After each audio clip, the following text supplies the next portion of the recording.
I think it's fair to say that some things should stay in the roots when displaying their cultures and traditions. For example, the Eastern side excel at martial arts or choreographed animations, while the Western side have their Hollywood blockbusters or strong action heroes. So combining the two of them is already a risk, but it often outputs a weird mix of two cultures that just don't stick together.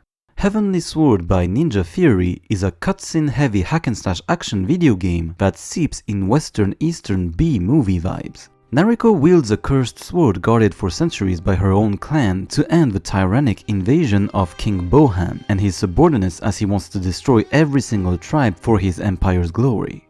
There are two types of gameplay depending on the character you play. Nariko's combat has a God of War inspiration but more realistic and giving a heavy focus on martial arts with weapon stance changes dependent on the enemy type. In contrast, the eccentric and quirky Kai's range combat is akin to Sniper Elite's system of shooting your enemies gruesomely while controlling your projectiles by moving the controller.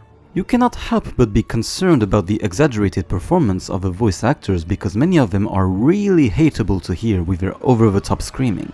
Sure, the graphics at the time are impressive in the early days of a PS3 to have a semblance of environment cohesion, and yet the character designs are terribly ugly to observe in their entirety. The flawed story doesn't help by already doing a cheap trick to begin in its final battle and then go back to a long flashback process, because we must deal with the internal world of Nariko and her blade before we witness their most tremendous exploit.